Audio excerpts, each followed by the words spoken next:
20 kilo आटे का थैला 1517 रुपए से बढ़कर 2787 का हुआ। It's quite likely that there will be a significant investment and relationship with India in the future. That's big news. What made you change your mind? Tesla की पहली फैक्ट्री गुजरात आ रही है। गुजरात वेलकम करने वाला है टेस्ला की पहली फैक्ट्री को 2024 में वाइब्रेंट गुजरात ग्लोबल समिट में prime minister Modi, Elon Musk दोनों ही शामिल होंगे और पहली फैक्ट्री लाई जाएगी, पहली फैक्ट्री की बुनियाद रखी जाएगी। वर्ल्ड बैंक बातें कर रहा है, हमें एक तरह से अगर हम कहें कि हमें अलर्ट कर रहा है। सर, एलॉन मस्क ने नरेंद्र मोदी के साथ मुआहदा कर लिया है, उनके साथ एग्रीमेंट हो गया है कि गुजरात के अंदर वो फैक्ट्री बनाने जा रहे हैं। इस साल मुल्क की तारीख में पहली मर्तबा महंगाई की जो मजमूई शरह थी वो 42% से ज्यादा रही। भारत के साथ हमारे ताल्लुकात में कोई इंटरेक्शन नहीं हुआ, लेकिन ये हाफिज सईद का मसला जो है, इनको किसी न किसी तरीके से इसको हल करना पड़ेगा। इसके बगैर गुजारा नहीं है इनका। और 1 किलो चावल की कीमत में 100 रुपए का इजाफा और 90 रुपए किलो वाली चीनी 150 तक जा पहुंची। हर एक इंसान, जो हर एक वेस्टर्न सिविलाइजेशन को पता है कि आपकी सिर्फ 2 ही चीजें आप जो है वो बेच रहे हैं, और बड़े दहशतगर्दी बेचते रहे आप। सारी इंटरनेशनल जो बड़ी मार्केट है वो उधर जा रही है, वो कंपेयर कर रहे हैं चाइना के साथ। सर, एक धमाका कल जो है वो गवादर में भी हुआ है, जिसके ऊपर चीन को तो बहुत तशवीश है, और वो मतलब इस वक्त तशवीश क्या मैं कहूँ कि वो बहरहाल गुस्से में है कि सोचे फ़ौज की और पुलिस की सिक्योरिटी में वो लोग जा रहे थे और फिर भी उनके ऊपर वहाँ पे ये इस तरह का अटैक होना।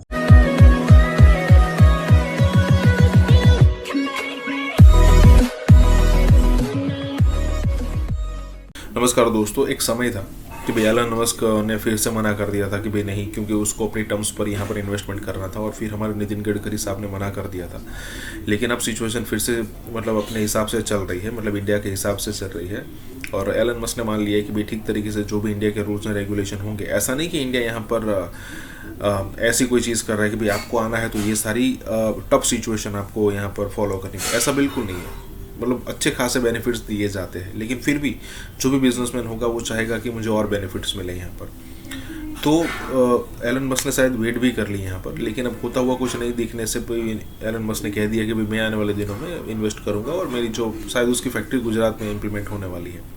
अब देखिए, एक तरफ पाकिस्तान की बात है जहाँ पर आटे की सिचुएशन चल रही है, इंडिया में बिलियंस ऑफ डॉलर का इन्वेस्टमेंट आ रहा है। एक तरफ IMF के पास से 1 या 2 बिलियन लेने की बात हो रही है, इंडिया 14 बिलियन का कश्मीर में इन्वेस्टमेंट कर देता है।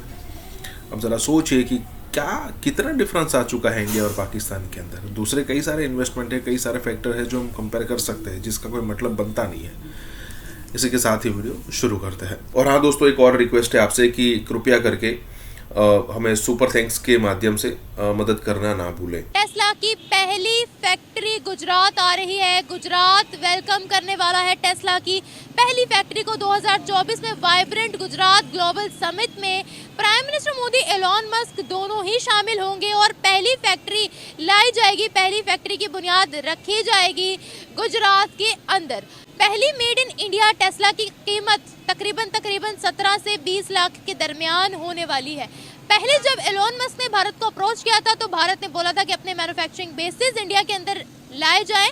इस पर कुछ नोकझोंक हुई थी और मुआहिदा तय नहीं पाया था, लेकिन अब एलॉन मस्क ने दोबारा भारत को अप्रोच किया है और मैन्युफैक्चरिंग बेसिस आ रही हैं भारत के अंदर। इसी बारे में पाकिस्तानी अवाम को बताते हैं कि बड़े बड़े बिजनेसमैन आ रहे हैं भारत के अंदर, खुद अप्रोच कर रहे हैं। हमारे यहाँ से छोटे छोटे बिजनेसमैन भी मुल्क छोड़कर जा रहे हैं, हमें बायकॉट कर रहे हैं। क्या वजूहात है इसके पीछे की? और टेस्ला की पहली फैक्ट्री आ रही है गुजरात के अंदर। सर, एलॉन मस्क ने नरेंद्र मोदी के साथ मुआहदा कर लिया है, उनके साथ एग्रीमेंट हो गया है कि गुजरात के अंदर वो फैक्ट्री बनाने जा रहे हैं। पर कार की कीमत 1 साल में के अंदर 5 लाख कार बनाएंगे, और उसके साथ उस कार की मालियत होगी 20 लाख रुपए। कैसे देखते हैं आप? थोड़ा सा बताएंगे उनको क्या बेनिफिट्स होगा टेस्ला उधर जाएगा तो? सर, डेफिनेटली बहुत ज़्यादा उनकी इकोनॉमी को बहुत ज़्यादा बूस्ट करेगा। जो उनकी बहुत सारी जो इतनी बड़ी इकोनॉमी है, जो पेट्रोल है, जो ऑयल की मद के अंदर उनको बहुत सारा रेवेन्यू उनका बचेगा।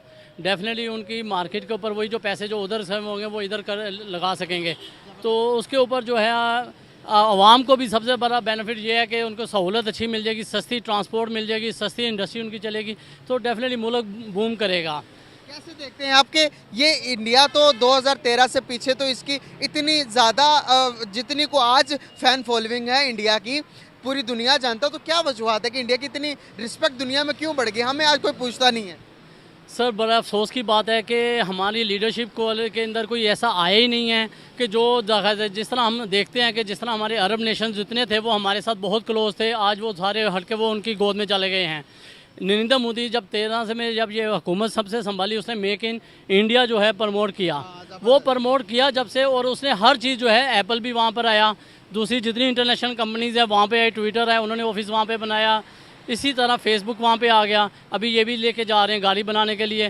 तो डेफिनेटली उसका जो है ना सारी इंटरनेशनल जो बड़ी मार्केट है वो उधर जा रही है, वो कम्पीट कर रहे हैं, कंपेयर कर रहे हैं चाइना के साथ, जबकि पाकिस्तान जो है ना बिल्कुल आहिस्ता आहिस्ता अपनी मन घरत के जो इकोनॉमी के ऊपर, अपनी जो पॉलिटिक्स के ऊपर जो है वो उसके ऊपर ही फोकस कर रहे हैं, और उसी के ऊपर लड़ाई झगड़ा चल रहा है, उसके ऊपर जो है ना आवाम पिस रही है, मुल्क पीछे चला गया। मैं मिसाल देना चाहता हूँ कि 1950 जब 52 ईयर्स पहले बांग्लादेश जो है उनकी इकोनॉमी जो थी हमारे से, उधर जो एक बंदा इकोनॉमी जो डेली वेजेस पे कमा रहा था वो $20 मंथली इनकम थी, जबकि उस टाइम जो मगरिब में जो पाकिस्तानी लोग रहते थे वो 80% उनकी $80 थी तनख्वाह। आज बिल्कुल ऑपोजिट हो चुका है कि आज उनका जो बंदा है वो उसकी जो मंथली जो इनकम है वो $80 है और हमारी 20 हो गई हुई है।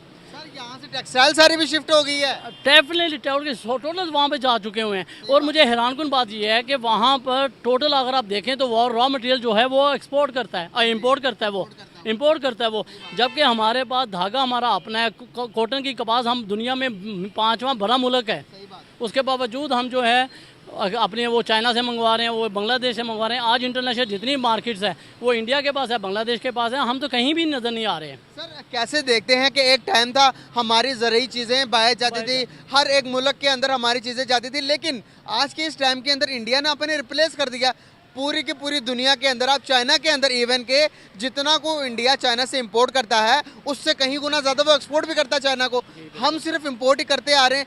क्या कोई मुल्क बगैर एक्सपोर्ट किए चल सकता? कभी भी नहीं चल सकता है सर। एक्चुअली अब पाकिस्तान जो है ना हमारी जो मुल्क बन चुका है वो ट्रेडिंग कंपनी बन चुकी हुई है, हम बाहर से लेके आते हैं यहाँ पर बेचते हैं और यहाँ से हम कुछ भी नहीं जाते। हमारा देखो ना रेवेन्यू के उसका बहुत ज़्यादा डिफरेंस आ गया हुआ है, तो उसकी वजह से हम कितनी देर सर्वाइव करेंगे।